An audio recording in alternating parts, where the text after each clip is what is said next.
Olá amigos do ED, sejam todos bem-vindos a mais um programa Você em Destaque, que sempre acontece aqui na pousada Casa do IP Amarelo. Para você que está nos acompanhando pela primeira vez aí pelo Facebook, dá uma curtida para acompanhar os nossos trabalhos e tem uma notícia para vocês todos. Nós também já está funcionando o nosso canal no YouTube. Ali você pode assistir em alta definição e com facilidade rever todos os programas que foram gravados nessa terceira e quarta temporadas, ok? O nosso convidado de hoje tem 15 anos de Polícia Civil, ele tem formação em Direito e também é o idealizador de um trabalho muito bacana conhecido como Papo de Responsa, feito nas escolas públicas e particulares de todo o estado do Rio de Janeiro. Ele veio a Miguel Pereira mais uma vez e pela primeira vez aqui no nosso programa Você em Destaque.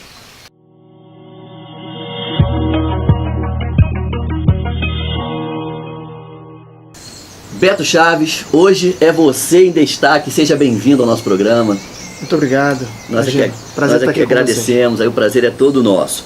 Eu quero começar falando de um trabalho muito bacana que você idealizou, que você tocou para frente, que foi abraçado pela Secretaria de Estado de Segurança, que é o Papo de Responsa. Certamente muita garotada aqui, tanto da rede pública quanto particular, né, de educação, já te conhece, sabe, né? Você andou por aí bastante, mas tem muita gente que está nos assistindo hoje que ainda não conhece. Fala um pouquinho. Bom, obrigado pela pergunta, obrigado pela oportunidade de falar de algo que é tão caro para mim, né? Assim, que é programas de prevenção à violência, sobretudo no âmbito da educação. Quando eu entrei muito jovem ainda na polícia, né, na Polícia Civil, você entra com um estigma dos filmes americanos normalmente, né? Então a ideia que você tem é de que os heróis sempre voltam para casa. E você percebe que os heróis do cotidiano, eles não necessariamente voltam para casa nesse estado de crime e violência que a gente vem vivendo. E aí na minha segunda operação policial, para ser mais exato, morreram 3 meninos. Então eles tinham 16 anos, um tinha 16 anos, um tinha acabado de fazer 18 e um tinha 19. E eu vi no rosto de alguns policiais, de certa forma, um orgulho. Os meninos atiraram muito na gente, eram bandidos, eles estavam na condição de bandidos, eles atiraram muito na gente e nós reproduzimos aquela lógica. No final daquela operação tinham 3 jovens mortos, um tinha 16 anos, um tinha acabado de fazer 18, um tinha 19. Eu vi no rosto de alguns policiais um certo orgulho. E não era orgulho porque nós tínhamos tirado a vida de alguém, assim, sabe? É um orgulho de dever cumprido, né? Mais ou menos. Você tem uma cultura que está estabelecida. O jornalismo tem uma cultura, o Poder Judiciário tem uma cultura. Cada um tem um olhar sobre essa situação. O mundo da saúde tem uma cultura e o mundo da polícia não é diferente. Então, tem uma cultura imposta para nós policiais que a missão está cumprida. São menos 3 bandidos, são menos 3 fuzis, que bom, não fomos nós. Eu vi no rosto de alguns outros policiais uma certa indiferença. E não era indiferença porque nós havíamos deixado de amar. Uma certa indiferença porque a gente precisa continuar fazendo o nosso trabalho com alguma sanidade. E se a gente leva aquilo para dentro de alguma forma, né? E o Mário Sérgio Cortella, um grande filósofo, ele diz que importar é trazer para dentro, né? Se a gente se importa de alguma forma, a gente adoece com aquilo ali. Porque não é natural que nós policiais, numa sociedade saudável, que não é o nosso caso, que a gente troque tiro com um menino de 16 anos. A gente não pode naturalizar já tá tudo isso. Errado aí, né? Exatamente. A gente vive num estado de coisa tão louco, que nós temos aplicativos que dizem onde tem tiro no nosso estado. E a gente não acha estranho isso. Então a gente tem o fogo cruzado, por exemplo, é utilidade pública. Ou onde tem tiro, virou referência agora. E a gente não se dá conta da banalização disso tudo que a gente está vivendo e da automatização das relações sociais que a gente está vivendo. Bom, eu vejo no rosto desses policiais alguma indiferença. E dentro de mim, assim, o que tinha era uma intranquilidade muito grande. Eu sou filho de uma classe média que vem de um ambiente de pobreza muito grande. Meus pais vêm de um ambiente de pobreza e conseguem transgredir a lógica social imposta a eles, a nossa família, que era a pobreza.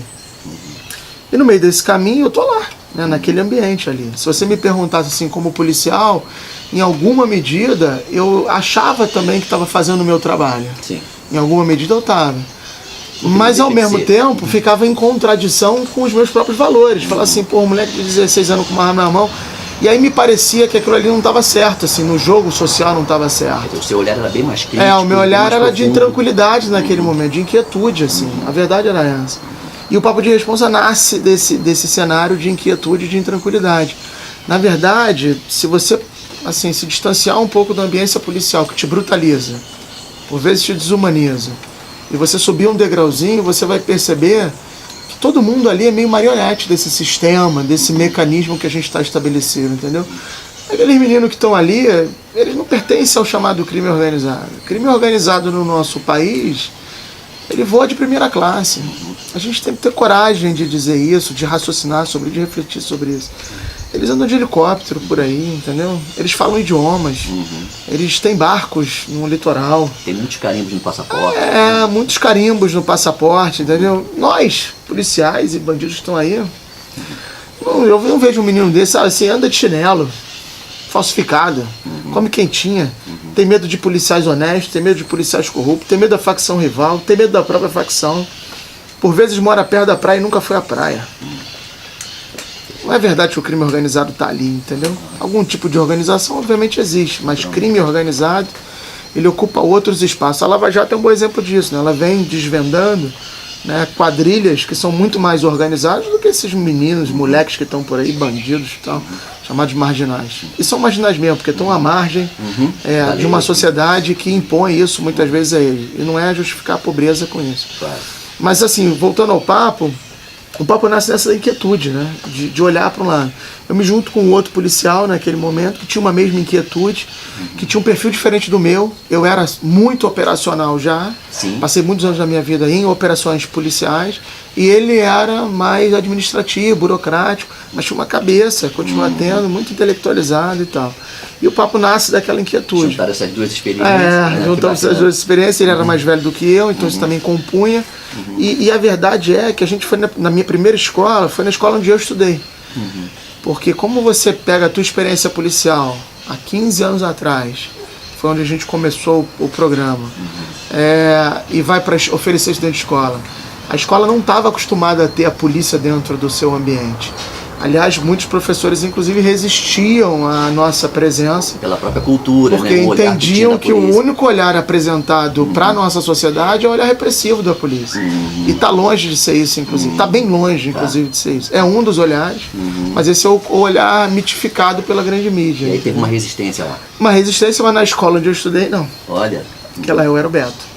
Eu não era o policial civil, eu não era o repressor, eu não era o opressor, né? Esses estigmas. Eu não era o corrupto, eu era o filho da dona Alda e do seu Nonato. E lá, professores são heróis do nosso cotidiano que trabalham em muitas escolas.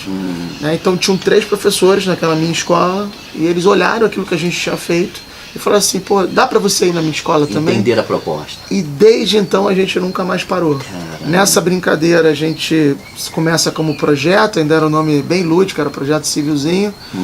Depois a gente dá uma caminhada, é reconhecido pelo Ministério da Justiça, ganha prêmios. Né? Hoje a gente replica a metodologia na Polícia Civil do Rio Grande do Sul, na Polícia Civil do Espírito Santo. Acabamos de receber uma visita da Ouvidoria da Paraíba, de lá, da área de segurança pública de lá. Temos convite para replicar em Sergipe.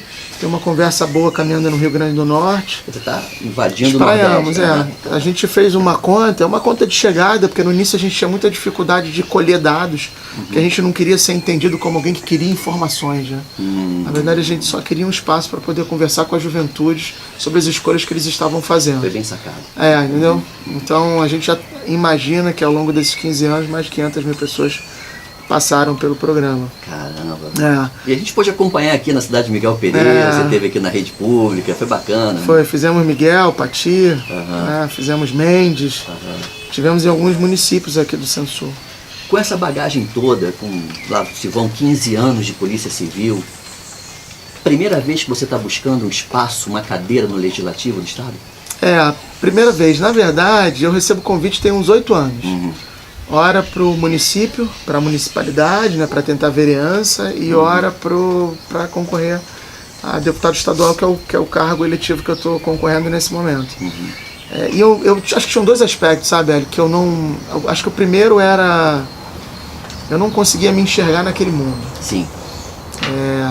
Naquele momento estava distante. Estava muito distante, assim. E eu acho que o outro, eu devo assumir isso, assim, eu não me sentia preparado, assim.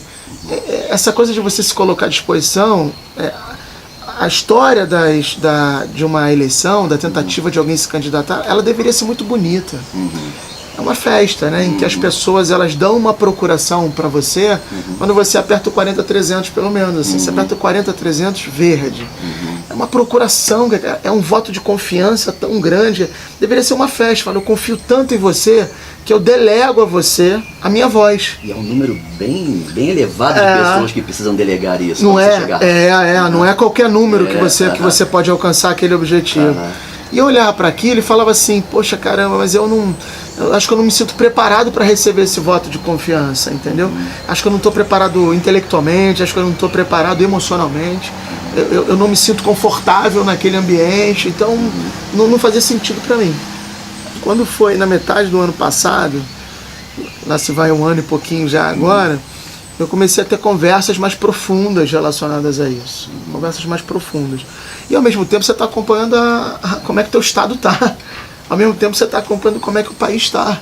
Né? E aí no meu caso tem uma vasta experiência acadêmica e tem uma vasta experiência no nosso próprio estado, porque o Papo de Responsa me levou para quase os 92 municípios do nosso estado.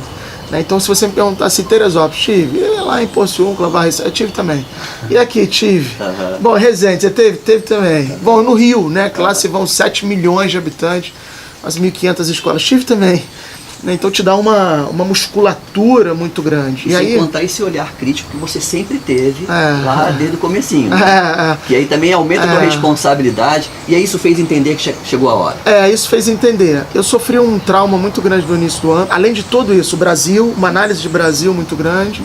Uma análise internacional, cenário político mundial, cenário político Rio de Janeiro, como é que a gente chegou onde a gente chegou, sendo o estado da federação, que é o cartão postal do país, sabe? Assim, se a gente for olhar, é lamentável, é entristecedor, mas ao mesmo tempo, para mim, né, que sou um cara do mundo do fazer, do mundo do realizar, como é que eu vou ficar parado assim? Ao mesmo tempo, o Papo ele precisava de novos ares também. Eu sou daquelas pessoas que acreditam na renovação, sabe? Que precisa passar o bastão. Acho que eu já tinha feito também o que eu precisava fazer. Então, essas questões foram se conectando. E em janeiro, eu sofri um trauma gigantesco, que eu acho que eu não vou dizer que é irreparável, mas é duro. Eu sofri um assalto na minha casa.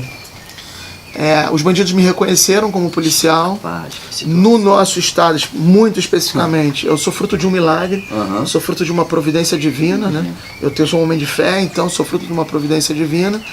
E eu sofro aquele assalto, eles descobrem a minha arma, eu estava com visita em casa, meu filho menor, eu tenho 2 meninos, meu filho menor estava comigo, e eu protejo ele e me afasto dele porque eu sabia que a minha sina seria ser assassinado naquele momento.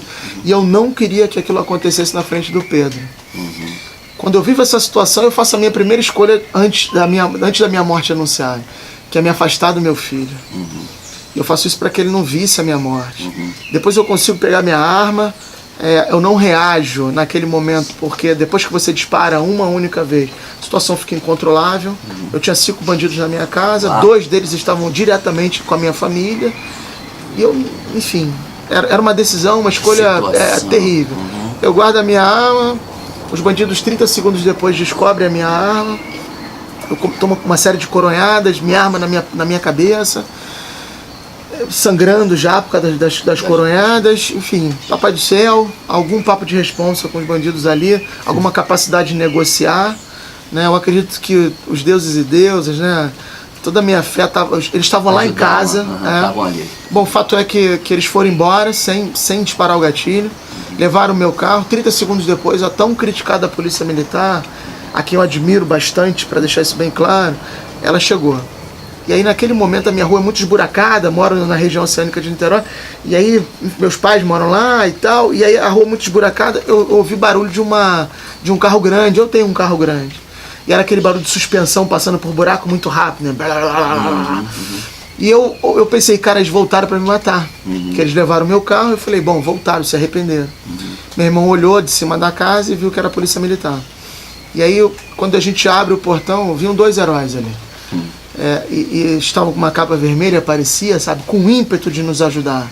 E eles estavam numa viatura caindo aos pedaços, com 2 pistolas. Eles eram só 5 na minha casa, muito bem armados. Eu fiquei imaginando naquele momento a ligação para o 190. E a operadora falando assim para minha vizinha que chamou a polícia. Olha, ok, nós vamos mandar uma viatura. A senhora viu quantos eram? E a minha vizinha falou, não sei quantos eram. A senhora viu se eles estavam com armas, pistolas, revólver? Não sei. A senhora viu se tinha fuzil? Não sei. A senhora viu se tinha gente na cobertura? Não sei. E aqueles homens chegaram ali. Sem nenhuma informação do que estava acontecendo. Numa lógica de inferioridade, porque né, nós precisamos atuar em lógica de superioridade numérica, no mínimo, e com 2 pistolas.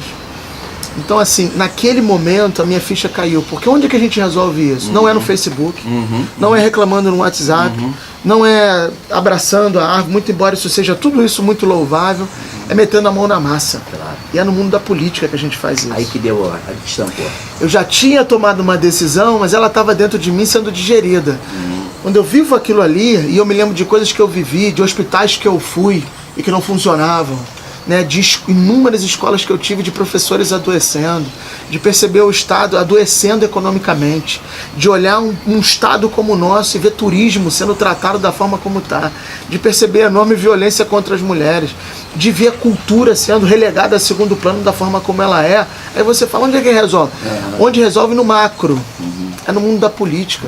E aí se você olhar, se a gente for muito crítico, e eu acho que a gente precisa ser, quando a gente olha a quadrilha que se instalou no nosso estado, o que a gente tem é o seguinte, eles mataram e eles continuam matando por consequência do que roubaram do povo do Rio de Janeiro e do povo brasileiro num cenário maior. Como eles fazem isso? Fizeram onde? Eles roubaram mais do que todos os bandidos que estão presos nas nossas cadeias. Calcula! Eles mataram mais do que inúmeros homicidas que nós, policiais, fomos capazes de prender. E onde eles estavam ocupando? Que lugar eles estavam ocupando? Espaços de tomada de poder, né? Espaços de tomada de decisão, espaços de poder. Então, quando você faz essa matemática e você tem alguma consciência pública, que é o meu caso, eu sou servidor público há 15 anos, eu falo, eu não tenho o que fazer. E para mim não é nenhum movimento senão um movimento cívico. Sim. Amanhã ninguém vai poder me cobrar senão você não fez a sua parte mais uma vez. Né? E como eu ganhei alguma visibilidade, gravei programa de TV, né? Como eu criei o programa Papo de Responsa, como eu estou vivendo isso há muitos anos, também carrego comigo uma certa angústia. Né? E como é que você dá vazão a essa angústia pessoal que você sente? Caramba, talvez seja ali. E aí eu posso dizer, Elias, eu tenho recebido, por onde eu tenho andado assim, um abraço, um calor e uma alegria muito grande. As pessoas têm me dito assim, caramba, Beto, agora está valendo a pena porque ir votar no dia 7 de outubro. Dá vontade de apertar o 40-300, dá orgulho de apertar o 40-300 lá. E aí você fala assim, caramba, eu não estou sozinho. Teu coração está tranquilo, teu espírito está tudo afinado. Fica em paz, porque você sabe que o teu movimento ele não tem a ver com o financeiro. Se você olhar minha vida para trás, ela está resolvida. Eu tenho dificuldades com todos os brasileiros. Né? Assim, não sou um cara que vive com pujança econômica, mas eu não tenho a dificuldade que muitos de nós têm. Né? E eu vejo o povo na rua. Eu vejo isso acontecendo. Mas está resolvendo, não precisaria. Eu falava para um grande amigo, ele falou, pô, Beto, eu estou muito feliz que você está entusiasmado. Logo lá no início, né? E eu falei, ô meu irmão, quem te disse que eu estou entusiasmado? Sabe por quê? Porque eu vou inventar mentiras a meu respeito amanhã, fake news. Porque agora você vai virar o centro da. Os meus filhos usam o meu sobrenome, entendeu? Então assim, eu não tenho entusiasmo com isso não. Eu acho que é necessário, é diferente. Eu vou te dizer que essa conversa foi lá antes, ainda antes da pré-campanha, e eu vou te dizer que hoje eu tenho entusiasmo, hoje eu tenho motivação, porque eu tenho conversado com pessoas que têm falado assim, pô, a gente está contigo. E aí faz diferença, porque o eu não é nada, né? Acho que o nós é mais fundamental. É que se aplica, né? Principalmente nesse momento. Beto, eu vou te fazer uma pergunta. A gente está falando sobre essa representatividade, você já explicou muito bem explicado o que te fez né, se tornar hoje um candidato ao legislativo aqui no nosso estado. Agora eu te pergunto, e com relação a esses que têm o papel de te colocar lá, esses que têm o papel de compreender, de colocar, preencher, né, a Assembleia Legislativa do Estado do Rio de Janeiro. Você acha que o eleitor hoje, ele está mais atento e ele compreendeu uma coisa que, sinceramente, eu te falo como jornalista, até um tempo atrás, a impressão que eu tenho é que eu tinha, né, é que o eleitor, para escolher governador, para escolher presidente, ele até tem um capricho, ele até perde um tempo, observa. Mas quando se fala de deputados, né, parece que não tem uma relevância na cabeça, talvez até no inconsciente coletivo, né? Assim, o governador é mais importante do que o deputado estadual ou deputado federal. Você acha que o eleitor hoje está mais atento e compreende a importância de também ter esse cuidado e gastar esse tempo escolhendo o seu deputado? É uma pergunta profunda, né? Assim, extremamente relevante, na verdade. Eu acho que o eleitor hoje, ele não está mais bobo, como se dizia no passado. Eu acredito fundamentalmente nisso. Acho que as pessoas que detêm o capital econômico, elas não terão a mesma facilidade que um dia elas tiveram. Eu acho até que elas vão despejar rios de dinheiro, aliás, até o dobro do que elas vinham despejando. E não vai ter essa resposta que tinham antes. Não acho que terão, por conta de um olhar mais amplo. As pessoas não estão boas. Assim, o acesso à internet... Muita informação. Né, tem muita informação, muito embora muita fake news, mas você não está mais bobo nesse sentido. E muita decepção também. A contramedida disso é um pouco isso que você falou, que é... Bom, qual é a importância que esse homem ou essa mulher, como legislador, ele tem. E aí é importante que a gente frise isso. Eu acho que as pessoas, de fato, estão mais atentas, sobretudo por conta da polarização, né? A infeliz polarização, ao cenário do executivo, vamos dizer assim, presidente da República e governo do Estado. Acho que elas, de fato, estão mais preocupadas com isso nesse momento. E, de alguma forma, eles esquecem a relação que o sistema político brasileiro tem. Então, assim, para o governador fazer alguma coisa, ele precisa da aprovação, né? Para as leis serem tramitadas, para tudo isso a gente precisa fazer com que o parlamento seja um parlamento forte, que fiscalize sobretudo, porque o papel do legislador, ele é do legislativo, ele é de legislar, portanto de fazer leis ou não, aprovar leis ou não, esse é um papel importante, muito embora a gente já tenha muitas leis, precisa que muitas dessas leis funcionem, mais do que fazer as leis. E o outro papel é o papel fundamental de fiscalização. E ele também autoriza, né, o executivo a realizar. Em muitos cenários, né? Em muitos cenários. E aí, assim, quando você está ali sendo a voz do povo, isso se torna mais importante do que a própria voz do governador, né? Que funciona muito como um ordenador de despesas, para onde eu vou, para onde eu não vou e tal. Então, nesse aspecto eu ainda tenho um pouco de dúvida. E aí, falando assim diretamente para os nossos eleitores, eu acho que o grande papel que a gente tem como cidadão, e aí eu tenho enfrentado isso, primeiro, é muito perverso lutar contra o poder econômico, isso é muito duro, desleal, ilegal, inclusive, imoral, antiético, enfim, tudo isso, mas também a gente luta contra a descrença. E aí eu vou te dizer, essas pessoas que estão pagando o voto, e a gente ainda existe muito disso, elas terão os seus eleitores indo lá votar de alguma forma. Eu que faço parte de uma candidatura limpa, que depende do voto de opinião, vamos dizer assim, do voto da pessoa que quer mudança, que deseja uma renovação, que entende que é por ali que a gente tem que ir junto, de mão dada e tal, que tem que acabar com essa sem vergonhice, eu dependo que você volte a acreditar. Sem dúvida. Então eu acho que não é à toa que a gente está descrente, porque quando a massa se torna descrente, quem está comprando mantém o seu status quo, porque de alguma forma ainda vai conseguir manipular a grande massa de manobra.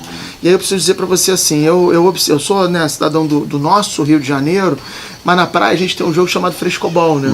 O frescobol é um jogo muito curioso, assim, de todo o esporte, ele não deseja que o outro perca. O frescobol, por mais forte que você bata, você deseja que o outro rebata de volta, rebata de volta. É um jogo do nós, sabe? É um jogo onde a gente quer que todo mundo vença. Né? Então, quando eu vejo determinadas conversas no mundo político, elas estão muito direcionadas para o mundo do interesse. Eu sou capaz de respeitar as ideologias, mesmo que eu discorde delas.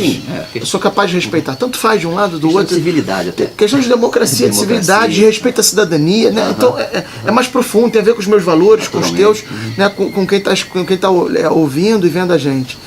Mas nesse aspecto, se o frescobol ajuda a gente a racionalizar, metaforicamente falando, um jogo de que precisa ser jogado com nós.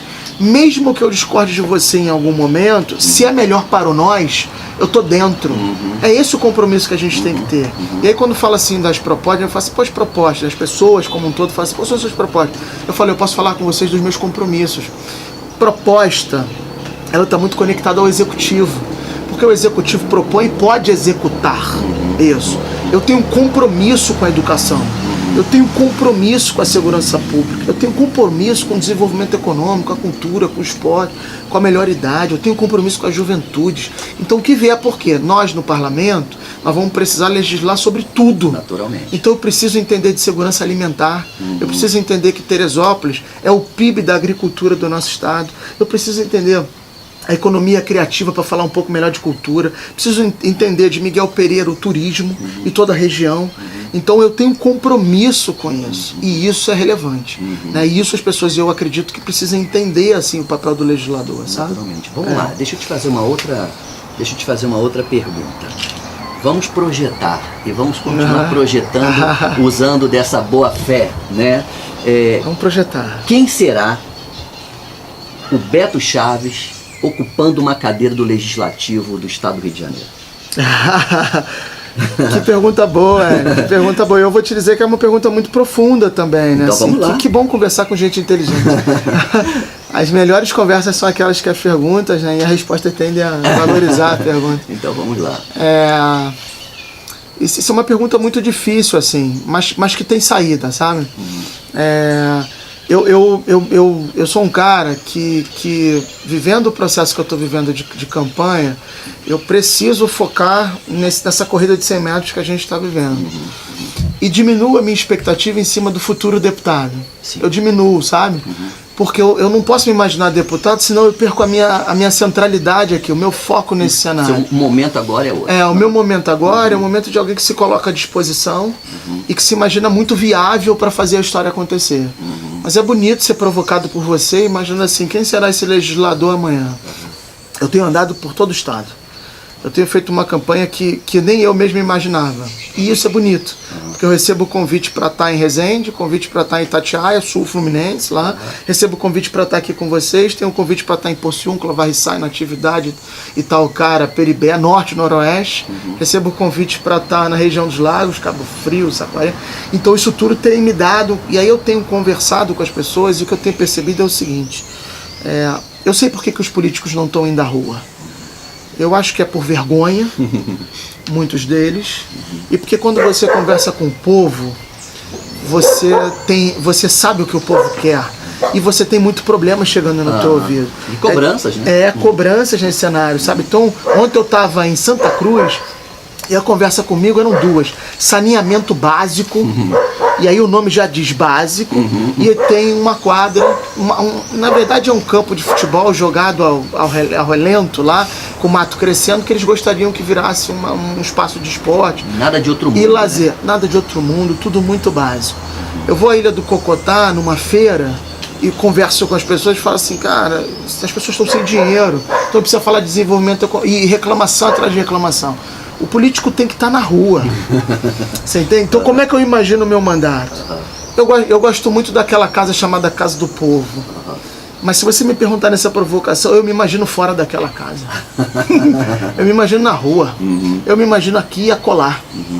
Eu me imagino fazendo no final de semana, à noite, de manhã. Obviamente, em algum momento eu tenho que estar no parlamento. Sem dúvida. Né? Nessa lógica de terça, quinta, né? Como eles fazem lá. Representando ali. Aqui. Mas eu preciso estar com o pé no chão. Essas pessoas se distanciaram muito. Eles eles foram glamorizados. O político não tem que ser glamorizado, não. O povo não tem que me agradecer por eu estar fazendo o que eu sou pago para fazer. As pessoas estão votando nas pessoas porque elas acham que a pessoa é honesta. Honestidade é padrão. Você não pode, por favor, não votem em mim porque eu sou honesto, não. Não façam isso. Votem em mim porque eu estudei. Porque eu tenho credibilidade. Porque eu tenho algo que me apresenta antes. Um trabalho de 15 anos que conecta a segurança pública ao mundo da educação, que fala sobre juventude, que está preocupado com o desenvolvimento econômico, que passa pela lógica do serviço, do turismo. Por favor, faça isso, não vote em mim por outra causa. Né? Então, assim, Beto Chaves, 40300 na rua, com o povo. Eu vou cumprir o meu expediente, vou brigar, vocês vão ver minha boca no trombone, eu vou reclamar, vou fiscalizar. Tem um papel muito duro que a gente precisa exercer. Precisa ter coragem para fazer isso. Não é à toa, não é só porque está criticando, não é só mas eu quero estar na rua. Esse vai ser o Beto lá na Assembleia Legislativa. O Beto com as pessoas. O programa Papo de Responsa, eu sempre disse o seguinte, ele é muito menos um programa de aproximação da polícia com a sociedade ou da sociedade com a polícia e muito mais um programa de aproximação das pessoas com as pessoas. O que a gente faz todo dia no programa Papo de Responsa, e agora eu estou afastado, obviamente, é relacionamento humano. O que está faltando? A gente se olhar no olho, a gente se abraçar, pô. A gente se importar. E o que a gente vê por aí é que tem muito poucas pessoas que estão se candidatando aí que se importam de verdade. Bom, Beto, nosso programa ele é bem compacto, mas sem dúvida nenhuma é infinitamente maior do que o espaço que você tem na televisão. Sem dúvida. Não tem nem dúvida. Mas nós chegamos ao nosso finalzinho e agora é a sua oportunidade de fazer as suas considerações finais. Eu peço que você faça isso olhando diretamente para aqueles que nos acompanharam até agora. Tá bom. Bom, muito obrigado por terem tido a generosidade de nos acompanhar.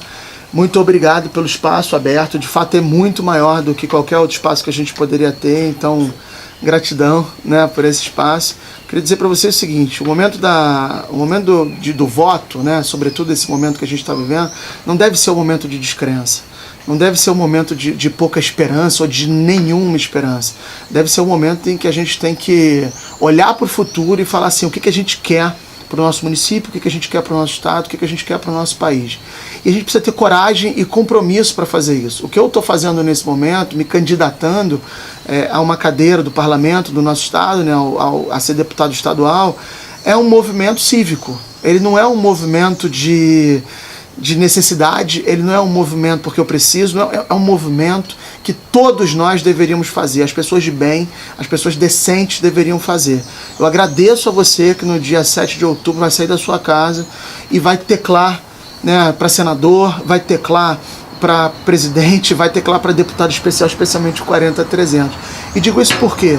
Porque nós estamos no momento de desesperança e há quem diga que nós vamos ter um maior movimento de votos nulos, de votos brancos e de abstenções.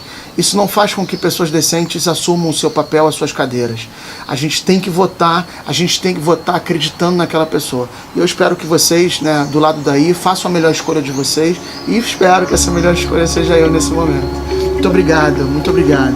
Eu conversei então com Beto Chaves no Você em Destaque. Foi um prazer. Muito obrigado, muito obrigado.